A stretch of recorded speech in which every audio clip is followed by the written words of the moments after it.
नमस्कार दोस्तों, मैं हूं कृष।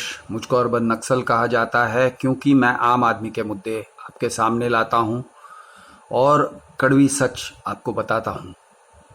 तो दोस्तों, आपके और मेरे मन के साथ खिलवाड़ किया जा रहा है।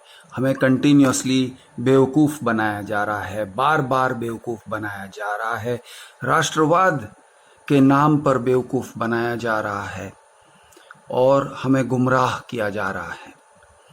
आज मैं आपको उसके बारे में कुछ थियोरी पॉइंट्स बताना चाहता हूं, इस तरह से आपको दिखाने के लिए कि आपको सिस्टमैटिकली कैसे बेवकूफ़ बनाया जा रहा है। दोस्तों, आरएसएस की जो आइडियोलॉजी है उससे मैं वाकिफ़ हूं, मैं फेमिलियर हूं। बचपन में मैं आरएसएस के शाखा में जाया करता था और आरएसएस की शाखाओं में बच्चों को क्या खिलाते हैं, किस तरह से खेलने को कहते हैं, ये चीज़ मैंने अच्छी तरह से सीखा है। तो राष्ट्रवाद का जो बीज बोते हैं वो इस तरह से बोते हैं कि आप टग ऑफ वॉर खेलते हो। आप एक रस्सी को दोनों तरफ से खींचना, तब एक तरफ होता है भारत और दूसरे तरफ होता है पाकिस्तान। और वो जो गेम में खींचा खींची होती है उसमें इस तरह से नारे लगाए जाते हैं, कश्मीर हमारा है, कश्मीर हमारा है। ये एक लोग एक चेन बनाकर खड़े रहते हैं और कोई उसे तोड़ना चाहता है और वो चेन को, ह्यूमन चेन को तोड़ने के टाइम पे कहते हैं ये दरवाज़ा तोड़ेंगे, डंडा लेके मारेंगे। इस तरह के गेम्स सिखाए जाते हैं सिस्टमैटिकली छोटे छोटे बच्चों को आरएसएस की शाखा में। दोस्तों, मैंने ये सब किया है। मुझे याद है बचपन में हम झंडा लेके गली गली भागते थे और गली गली भागने के समय जो कहा जाता था, जो हम कहते थे, अपनी टुल्ली जिंदाबाद, अपनी टुल्ली जिंदाबाद, अपनी टुकड़ी जिंदाबाद, यानी कि हमारे गैंग की जिंदाबाद, हमारे ग्रुप की जिंदाबाद और सामने वाले ग्रुप की मुर्दाबाद। फ्लैग्स लेके, रुमाल को फ्लैग बनाकर लकड़ी पर बांध के हम लोग गली गली में दौड़ते थे और शोर करते थे। ये सब खेल था। जो लोगों ने इस तरह से खेल खेला है, बड़े होकर भी वो यही विचार रखते हैं कि अपनी टुल्ली जिंदाबाद, अपनी टुकड़ी जिंदाबाद, hurray for us, 3 cheers for us, और सामने वाले की मुर्दाबाद। उसके मेरिट्स क्या हैं? कुछ भी नहीं है, बस हमारे जो लोग हैं उनकी जिंदाबाद, इतना ही मेरिट होता है। दोस्तों, इसको ट्राइबलिज्म कहते हैं। ट्राइब्स तो आप जानते हो, जैसे कि आदिवासी एक ट्राइब है। आदिवासी में बहुत सारे ट्राइब्स हैं और ट्राइब्स एक दूसरे के साथ लड़ते हैं। ट्राइब्स एक दूसरे के साथ नफरत करते हैं, बेवजह बेवजह एक दूसरे के साथ नफरत करते हैं। कई सारे स्टेट्स में, कई सारे शहरों में इस टाइप की सोच जो है वो काफ़ी मजबूत है। मैं आपको उदाहरण दूंगा उड़ीसा का। तो उड़ीसा में लोग बहुत कास्टेइस्ट होते हैं। बहुत सारे लोगों को मैंने देखा है, बुद्धिजीवी लोग भी, किसी की बात करते हैं तो पहले वो उनका सरनेम पूछेंगे, फिर वो कहेंगे अच्छा उनका सरनेम ऐसा है तो वो इस विचारधारा के हैं, वो उनकी ये क्वालिटी है, वगैरह वगैरह। अब ज़रूरी नहीं होता है कि हर एक आदमी उस ग्रुप का, उसी विचारधारा का हो। कटक के लोगों को वो चीटर समझते हैं तो उन्हें कटकी कहते हैं। तो कहते हैं भुवनेश्वर के लोग और कटक के लोग एक दूसरे से नफरत करते हैं। कटक के लोग भुवनेश्वर के लोगों को भोला समझते हैं। भुवनेश्वर के लोग कटक के लोगों को कटकी समझते हैं, यानी कि छुरी की तरह काटने वाले, तेज और चीट करने वाले, चीटर्स। ऐसे कई सारे जगह हैं जहां पर ये इस टाइप की विचारधारा चलती है। गुजरात में अहमदाबाद, जहां मैं पला बड़ा हूं, लोग अहमदाबादी का मतलब चीटर समझते हैं। धंधे में बहुत तेज, लेकिन आपका जेब काट के चला जाएगा। आपको पैसे नहीं देगा जब देने के होते हैं, आपको गरीब छोड़ कर जाएगा। ये है अहमदाबादी। तो इस तरह से कई सारे स्टीरियोटाइप्स प्रमोट किए जाते हैं, बनिया के भी स्टीरियोटाइप्स प्रमोट किए जाते हैं। अब आपको दो बातें समझाना चाहता हूं जो आपको याद दिलाएगा कि आपको किस तरह से मैनिपुलेट किया जाता है, आपके दिमाग के साथ किस तरह से खिलवाड़ किया जाता है और आपको बेवकूफ़ बनाया जाता है। तो दोस्तों, एक टाइप का मैनिपुलेशन को मैं कहूँगा बिजूका और दूसरे टाइप के मैनिपुलेशन को मैं कहूँगा टॉक। बिजूका क्या है? बिजूका मतलब स्केयर क्रो। जब गांव में बीज बोते हैं ना, तो बहुत सारी चिड़ियाँ बीज को चुगने को आ जाती हैं। अब उन्हें भगाना होता है, उन्हें उड़ाना होता है, तो खेत के बीच में एक लकड़ी डाल दिया जाता है, उसके ऊपर मटका डाला जाता है और उस लकड़ी को एक शर्ट पहनाया जाता है।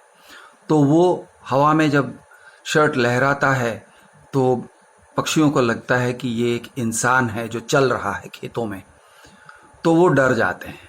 इसे कहते हैं बिजूका, यानी कि स्केयर क्रो। अगर कोई पक्षी समझदार हो तो वो पेट भर के खा के जाएगा, क्योंकि वो बिजूका से मूर्ख नहीं बनेगा। लेकिन पक्षी बहुत सोचते नहीं हैं, एक ग्रुप मेंटालिटी होती है, एक पक्षी डरे तो सभी पक्षी डरते हैं, इसलिए पक्षी खाते नहीं हैं, डर के उड़ जाते हैं और इसका फायदा फार्मर को मिल जाता है। दूसरा जो है वो है तौक।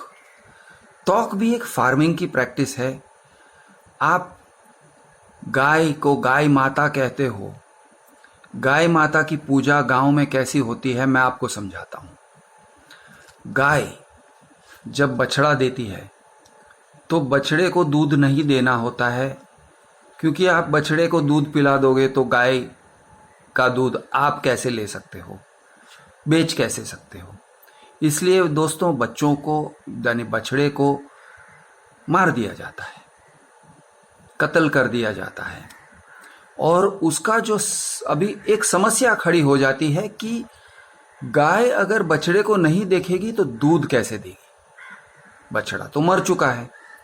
तो क्या करते हैं कि बछड़े के सर को एक लकड़ी पर खड़ा कर देते हैं, गाड़ देते हैं, और उस बछड़े के सर को माँ के सामने लाते हैं ताकि उसकी ममता जाग उठे और उसके स्तन में से दूध निकल कर आए। कितनी क्रूर प्रैक्टिस है ये दोस्तों, लेकिन हिंदू हो या मुसलमान हो, इस तरह से तौक का इस्तेमाल किया जाता है गांव में और दूध निकाला जाता है। गाय को एक्सप्लॉइट किया जाता है, गाय का शोषण किया जाता है और इसे आप कहते हो गाय माता है, पवित्र है, वगैरह वगैरह। अगर गाय माता पवित्र होती तो आप उसके बच्चे को क्यों मारते और उसके बच्चे को मारकर उसका सर उसकी माँ के सामने क्यों प्रस्तुत करते। चलिए ये छोड़िए, लेकिन तौक के बारे में आपको समझ में आ गया होगा। तौक एक ऐसी चीज है जिसे किसी को दिखाने से उसके अंदर ममता के फीलिंग्स जाग उठते हैं और उसके अंदर निजीता के फीलिंग्स जाग उठते हैं। तौक भी आपको भारत में दिखाया जाता है, इंसानों को भी दिखाया जाता है। भारत में इंसानों को दिखाए जाने वाले तौक को क्या कहते हैं? उसको राष्ट्रवाद कहते हैं, उसको हिंदुत्व कहते हैं। हिंदू लोगों को जो तौक दिखाया जाता है जिससे वो वोट दें या किसी पॉलिटिशियन को सपोर्ट करें या पॉलिटिकल पार्टी को सपोर्ट करें, खास करके स्पेसिफिकली वो तौक है हिंदू राष्ट्र। हिंदू राष्ट्र का सपना।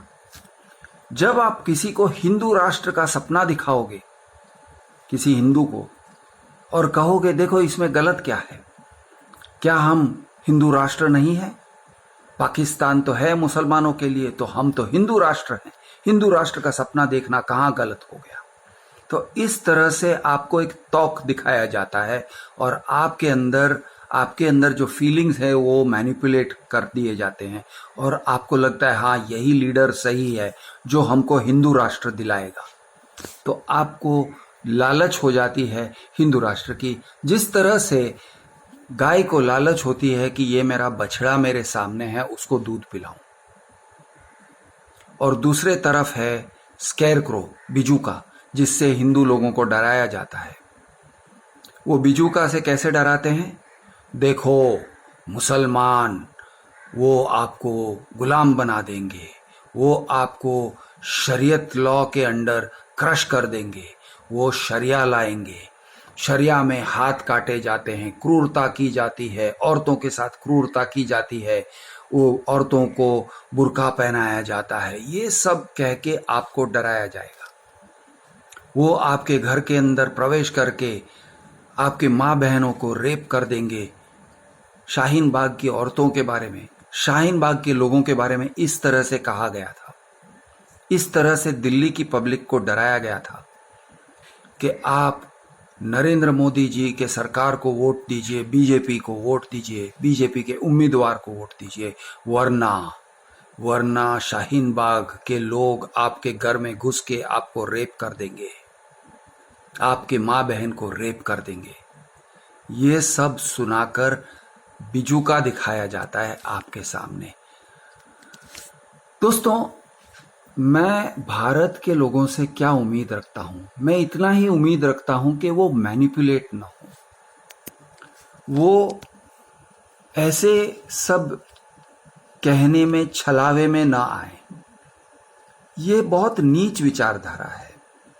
हिंदू राष्ट्र बहुत नीच विचारधारा है, क्योंकि ये भारत नहीं है। ये भारत नहीं है जिसके लिए, ऐसा भारत के लिए हमारे वीर जवानों ने बलिदान नहीं दिया है। हिंदू मुसलमान साथ मिलकर इस देश के लिए लड़े हैं। भले ही बाद में पार्टीशन हो गया और पाकिस्तान हो गया, लेकिन हमने कभी भी टू नेशन थियरी एक्सेप्ट नहीं किया है। आरएसएस वालों ने एक्सेप्ट कर लिया। जिन्ना की टू नेशन थियरी आरएसएस वालों ने गले लगा लिया और उन्हें लगा कि हाँ ये हिंदू राष्ट्र है और पाकिस्तान नॉर्थ पोल है तो हम साउथ पोल हैं। ये गलत है। हमने कभी हिंदू राष्ट्र को एक्सेप्ट ही नहीं किया। भारत ने कभी हिंदू राष्ट्र को एक्सेप्ट ही नहीं किया और न करना चाहिए। और हिंदू राष्ट्र का जो छलावा है, हिंदू राष्ट्र का जो इल्यूजन है कि हिंदू राष्ट्र होगा, राम राज्य होगा, सब लोग सुखी होंगे, ये छलावा तो टूट चुका है। सोचिए आप, हमारे जो प्रवासी मजदूर थे, गरीब लोग थे, जो चल के जा रहे थे अपने गांव के तरफ, कई 100 किलोमीटर, हजारों किलोमीटर अपने परिवार को लेकर, मजबूर, लाचार, भूखे, नंगे, तब कहाँ गया था हमारे हिंदुओं के तरफ का प्यार? ज्यादातर तो वो हिंदू ही थे। ऐसे तो नहीं था कि ये सारे प्रवासी मजदूर मुसलमान थे, ज्यादातर वो हिंदू थे। कहाँ गया हिंदू लोगों का प्यार? कहाँ गया वो अपनापन जिसे हम हिंदू राष्ट्र में ढूंढते हैं? छलावा है, झूठ है। कोई हिंदू राष्ट्र होने से आपका भला नहीं होने वाला है। हिंदू राष्ट्र, पहली बात है कि एक झूठ है, एक इल्यूजन है, एक मृग तृष्णा है, एक तौक है जो आपको दिखाया जाता है। और मुसलमानों का जो डर दिखाया जाता है वो बिजूका है, वो स्कैरक्रो है, आपको मैनिपुलेट करने के लिए। देखो देखो मुसलमान आपके ऊपर राज करेंगे। ये सब बकवास है। दोस्तों, अक्लमंद बनिए, मूर्ख मत बनिए, ऐसी बातों में मत आइए। मैं हूं आपका दोस्त कृष द अर्बन नक्सल। जय हिंद।